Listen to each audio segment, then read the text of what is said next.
This is part three. I have 36 minutes left on my phone, so I'll babble on for a good, I don't know, 10 minutes, and then I'll read a good 5 pages of Lord of the Rings. Obviously, I'm pushing 150 pages of Lord of the Rings. Right, one, two, three, four, five. So I'm on page 148. I will read 5 pages. One, two, three, four. I'll read out to page 152. So on page 148, and I'll read up to page 152, obviously.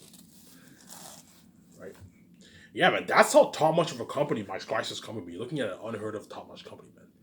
You're looking at the best film brand in the entertainment business. You're looking at a top notch company, man. Believe me, you're looking at an unheard of company for my Sky Source company, obviously. You're looking at a top notch company, man. You're looking at the best brand in the entertainment business. And that's why everyone who works for my company will work their asses off. And they're all gonna beg their fucking ass off and money. The actors are all gonna beg. All the level of crewmen, they're all gonna beg. Someone like Eric Chong is hired. There's a good chance he will be hired. Because the good thing about Eric Chong is very young too. He's only like 30 years old. So if by the time I hire him, he'll be in his early 30s. He's very, very young. Hence why he's a good candidate for one of my head chefs, obviously. And he'll be running the kitchen. He'll be the bomb. And look, man, like you again, I'm like, look, man, because you're my head chef, I'm giving you power. You and the other two chefs are gonna be running the kitchen, man. You're gonna have to command the kitchen, obviously. Right? Because he's a head chef, he's the boss, man. Look, man, you're the boss over all the chefs. Whenever you want the chefs to prep it, there's a good chance the head chefs will not be prepping the food, obviously, because they're the boss, obviously. But you're responsible for telling all the chefs to prep the food, all that stuff. To prep the food, all that stuff, right?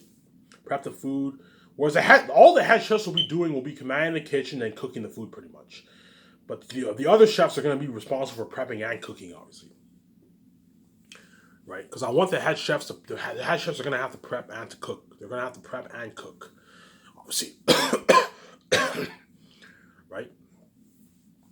And so someone like him is hard. He's going to be lucky, and he's going to be saved for like 40 plus years, man. Once he worked for me for a good 40 plus years, and he's in his early 70s, I'll retire him and I'll tell Eric Chong, look, man, you need to. I think it's best you retire.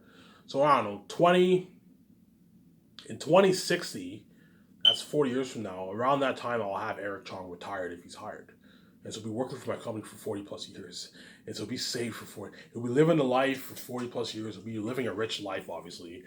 And he'll be saved for 40 plus years, obviously. And I'll give him a $12,000 raise per movie project, which is nice, obviously. A nice fucking raise, obviously.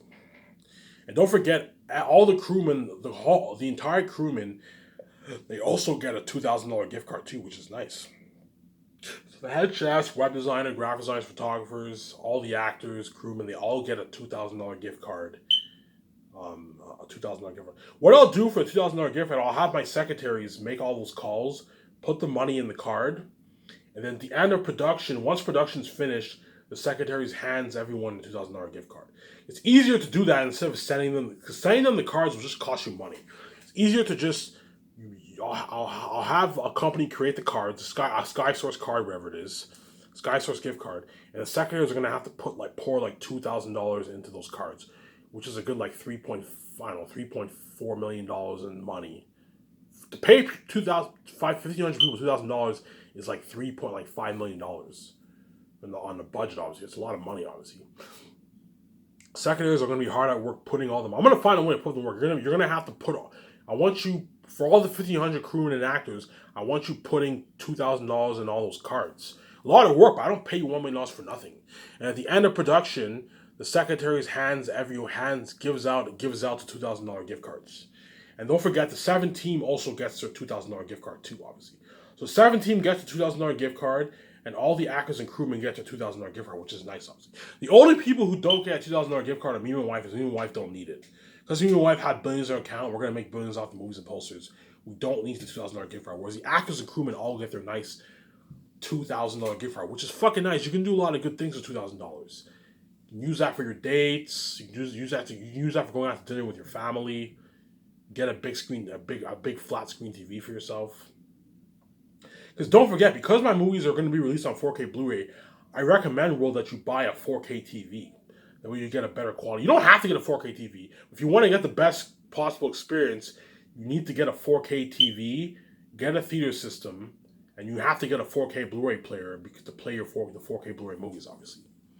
That way you get an unheard of experience. If you want to get a better experience on 4K, you need to get a 4K TV. Hence why I'm gonna purchase a 4K TV. Well, I'm gonna have my own private IMAX here, so I don't need to purchase a 4K TV.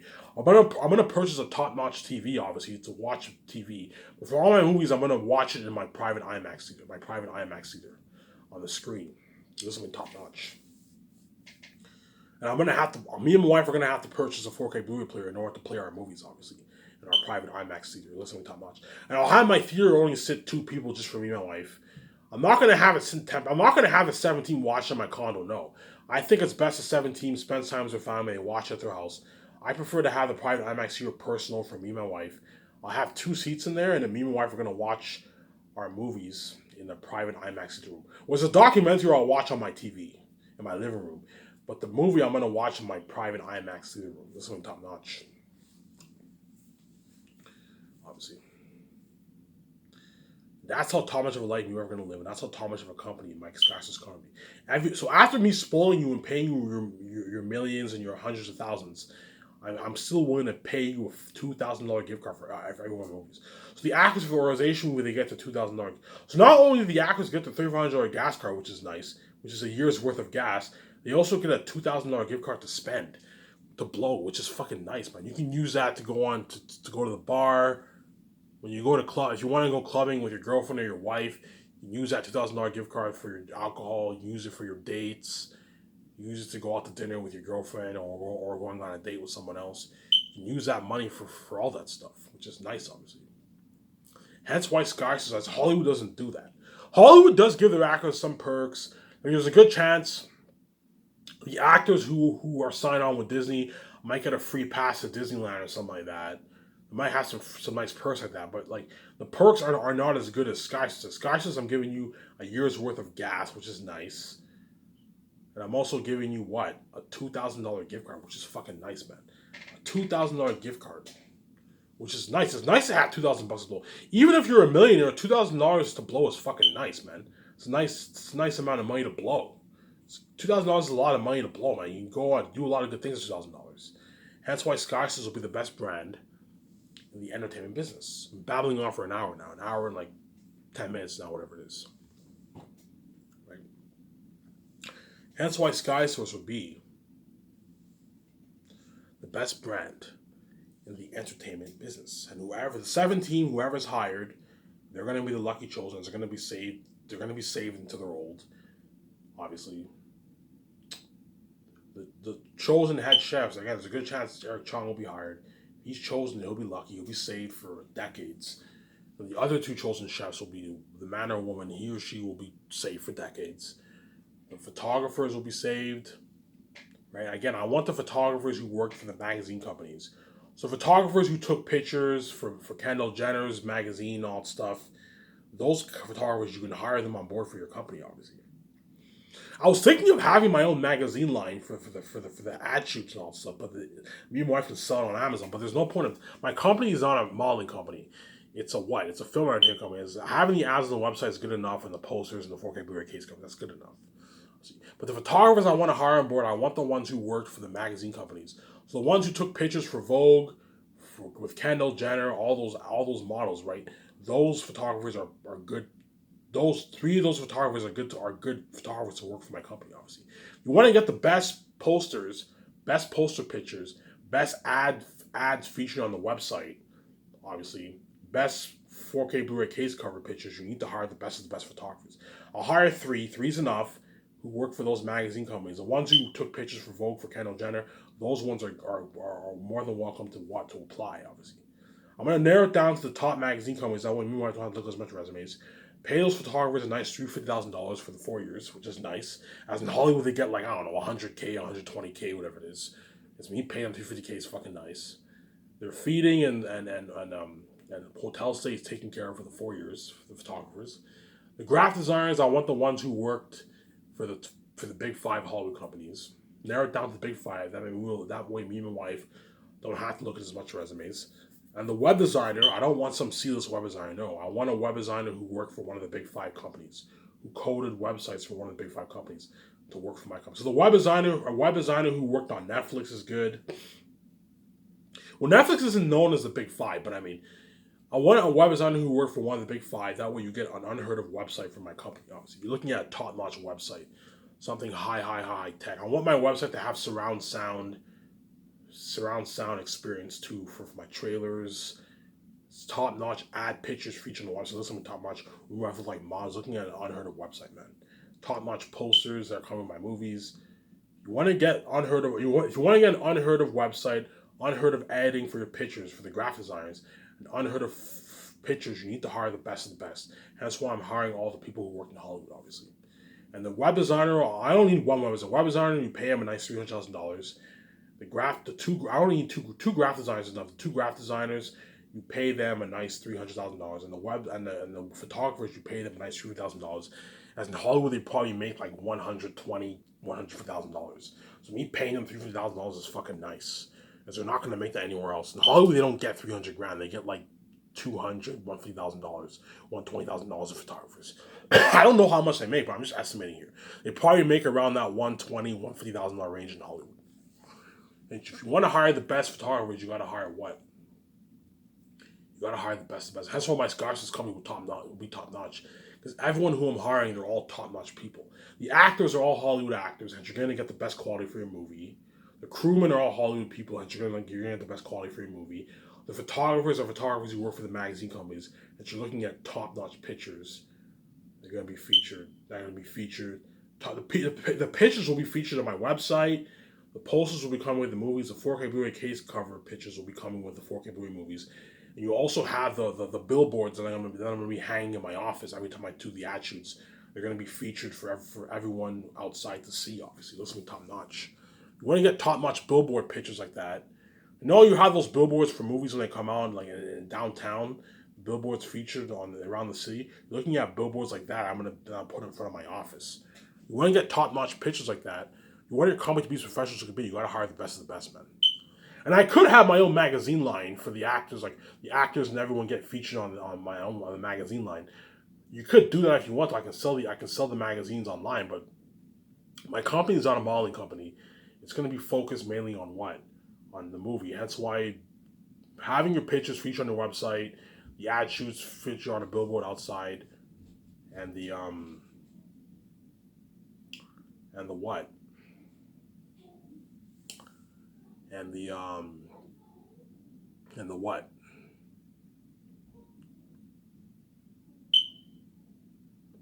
And the movie posters and 4K Blu-ray cases is good enough. I don't need to have a magazine line. No, those pictures are more than enough. And you pay those photographers a nice salary that way they all work hard for you, and you get unheard of pictures, obviously. And don't forget, I'm gonna be leasing top high-end photography studio equipment. I'm gonna have the 17 make calls for the top-notch high-end studio equipment. Top-notch high-end cameras, camera lenses, top high-end cameras. The cameras these photographers are going to be using are like $2,000 cameras. $2,000, $3,000 cameras to take the pictures. You know how Kim Kardashians, when they take those photo shoots, you have those top high-end pictures? You're looking at pictures like that, top high-end pictures. You know how when people take pictures for magazines, you get those top-notch pictures? Looking at ad shoot pictures like that, man. Like top-notch pictures are going to be featured on my website, the billboard in front of my office, as well as the 4K Blu-ray case covers, the character ad shoots, weekly ad shoots the fourth year. Those are top notch. Hence why you got to hire the best people, obviously. And that's why all these Hollywood actors are going to envy all these actors shows of his ass, because they're going to be fucking big ass movie stars. I'm going to be leasing top high end photography studio equipment for the ad shoots.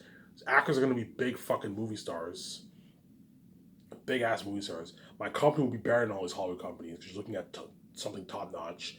And that's why Skysys will be the best brand in the entertainment business, obviously. Look at something top notch. The actors also get sponsored with clothing every time they get featured for the ad shoots. Top high end celebrity style clothing. You know how you have those top high end clothing stores in Los Angeles where celebrities buy clothes? I'm gonna have my 17 make calls to those clothing stores for the actors, obviously. So top high end $2,500, $3,000 suits for the ad shoots, and then top high end casual clothing and shoes for the ad shoots. Shades, have them wear shades If you want to do a shoot where me, my wife, and the actors wear shades, you can sponsor the action with top high end, what, Calvin Klein shades, man. Because these actors are going to be spoiled. And hence why Skyscraper will be the best brand into their business. Hence why all these Hollywood actors are going to beg their fucking asses off. Because what? Because Hollywood is that fucking... Because Skyscraper is a better company than all these Hollywood companies. Same time, I spoil you, I pay you millions, you're a movie star, you're famous and rich. At the same time, you also get your freedom, which is every person's dream, man. There's nothing better than being rich and free. And that's why me and my wife are going to be living a life where you guys are all left behind. And that's why those actors chosen for Zanus and the organization, we are fucking lucky, as they're going to get to experience the worldwide international fame with Ivan Vici. They're going to be movie stars. They're going to be paid their millions. They're going to get spoiled. They're going to be featured on the actions with me and my wife, which is fucking cool. They're going to get sponsored clothing. Yeah, they're fucking lucky. They're going to be famous movie stars. And that's how much of a company my wife is going to own. Enough about me babbling on. I only have a good 20 minutes left, so I'm going to read 5 pages here of Lord of the Rings.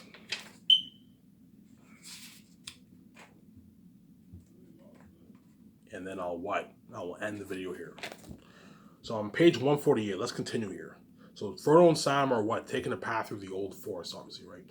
Tree with a crash into the path. The tree seems too close in before them. They do not like all about ending and failing, said Merry. I should not sing any more at present. Wait till we do get to the edge, and then we'll turn and give them a rousing chorus. He spoke cheerfully, and if he felt any great anxiety, he did not show it. The others did not answer. They were depressed. A heavy weight was settling on Frodo's heart, and he regretted now with every step forward that he had ever thought of challenging the menace of the trees, obviously. He was indeed just about to stop and propose going back, if that was still possible. When things took a new turn, the path stopped climbing and became for a while nearly level. The dark trees drew aside, and ahead they can see the path going almost straight forward. Before them, but some distance off, there stood a green hilltop, treeless, rising like a bald head out of the encircling wood. This is they're about to meet Tom Bombadil, right? The path seemed to be making directly forward. They now hurried forward again, delighted with the thought of climbing out for a while above the roof of the forest. The path dipped, and then again began to climb upwards, leading them at last to the foot of the steep hillside. There it left the trees and faded into the turf. The wood stood all around the hill like thick hair that ended sharply in a circle round the shaven crown. The hobbits led their ponies up, wending round and round until they reached the top. And there they stood and gazed about them. The air was gleaming and sunlit, but hazy, and they could not see to any great distance. Near at hand the mist was now almost gone. Though there it lay in hollows of the wood, and to the south of them, out of the deep fold cutting right across the forest, the fog still rose like steam or whips of white smoke. That, said Merry, pointing with his hand, that is a line of the Withywindle. So Merry is a little bit familiar with the old forest, obviously, right? So Frodo and them are now at the line of the Withywindle, right? When they travel to the forest, obviously. It comes down out of the downs and flows southwest through the mist of the forest to join the Brandywine below Haysend. We don't want to go that way. The Withywindle Valley is said to be the queerest part of the whole wood. So Merry and all them are... Merry said, look, man, we shouldn't take the path through the Withywindle, obviously. He's saying that they shouldn't take that path, obviously. We don't want to go that way. The Withywindle Valley is said to be the queerest part of the whole wood. The center from which all the queerness comes from, as it were, obviously. The others looked in the direction that Merry pointed out, but they could see little but mist over the damp and deep-cut valley, and beyond it the southern half of the forest faded from view. The sun on the hilltop was now getting hot. It must have been about 11 o'clock, but the autumn haze still prevented them from seeing much in other directions. In the west they could not make out either the line of the hedge or the valley of the Brandywine beyond it. Northward, where they looked most hopefully, they could see nothing that might be the line of the great east road, for which they were making. They were on an island in a sea of trees, and the horizon was veiled.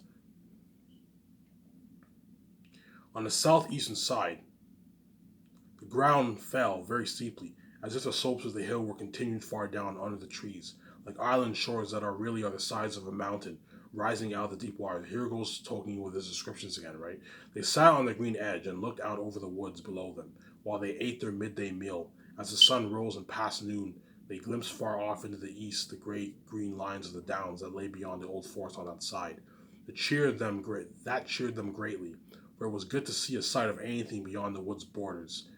though they did not mean to go that way if they could help it. The Barrow Downs had a sinister a reputation in the Hobbit legend as a force himself.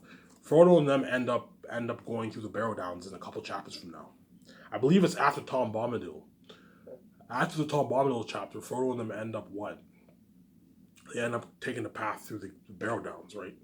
At length they made up their minds to go on again. The path that brought them to the hill reappeared on the northward side. Again, this is not in the movie, right, man? All cut off in the movie, right? At length they made up their minds to go on again. The path that had brought them to the hill reappeared on the northward side, but they had not followed it far before they became aware that it was bending steadily to the right. Soon it began to descend rapidly, and they guessed it must actually be heading toward the Withywindle Valley. Not at all the direction they wished to take. After some discussion, they decided to leave this misleading path and strike northward, for although they had not been able to see it from the hilltop, the road must lie that way, and it could not be many miles off. Also northward, at the left of the path, the land seemed to be drier and more open. Blah, blah, blah, land descriptions, right? Climbing up to slopes where the trees were thinner, and pines and firs replaced the oaks and ashes and other strange and nameless trees of the denser wood. At first their choice seemed to be good. They got along at the fair speed, though whenever they got a glimpse of the sun in an open glade they seemed unaccountably to have veered eastwards. But after a time the trees began to close in again, just where they had appeared from a distance to be thinner and less tangled. Then deep folds in the ground were discovered unexpectedly, like the ruts of great giant wills, or wide moats and sunken roads, long disused and choked with brambles. These lay usually right across their line of march, and could only be crossed by scrambling down and out again, which was troublesome and difficult with their ponies. Remember how in the book Frodo and them have ponies, whereas in the movie they don't have ponies, obviously. Each time they climbed down, the movie they don't have ponies, the book they have ponies, excuse me. Each time they climbed down, they found the hollow filled with thick bushes and matted undergrowth, which somehow would not yield to the left, but only gave them when they turned to the right, and they had to go to some distance to the bottom before they could find a way up the further bank. Each time they clambered out, the trees seemed deeper and darker, and always to the left and upwards it was almost difficult to find a way, and they were forced to the right and downwards. After an hour or two they had lost all clear sense of direction, though they knew well enough that they had long ceased to go northward at all. They were being headed off and were simply following a course chosen for them, eastwards and southwards into the heart of the forest and not out of it. The afternoon was wearing away when they scrambled and stumbled into a fold that was wider and deeper than any they had yet met. It was so steep and overhung that it proved impossible to climb out of it again, either forward or backwards, without leaving their ponies and their baggage behind. All they could do was follow the folds downwards. The ground grew soft, and in places boggy springs appeared in the banks, and soon they found themselves following a brook that trickled and babbled through a weedy bed. Then the ground began to fall rapidly, and the brook, growing strong and noisy, flowed and leaped swiftly downhill. They were in a deep, dim-lit gully overarched by trees high above them. Tolkien's going on in the descriptions about the forest, obviously, right, pretty much. Their rough journey through the forest, right? After stumbling along for some way along the stream, they came quite suddenly out of the gloom. As if through a gate they saw the sunlight before them. Coming to the open, they found that they had made their way down through a cliff, in a high steep bank, almost a cliff. A cleft, right? A cleft in the high steep bank, almost a cliff. As its feet was a wide space of grass and reeds, and in the distance could be glimpsed another bank almost as steep. A golden afternoon of late sunshine lay warm and drowsy upon the hidden land between. In the midst of it there would lazily a dark river of brown water, bordered with ancient willows, arched over with willows, blocked with fallen willows, and flecked with thousands of faded willow leaves.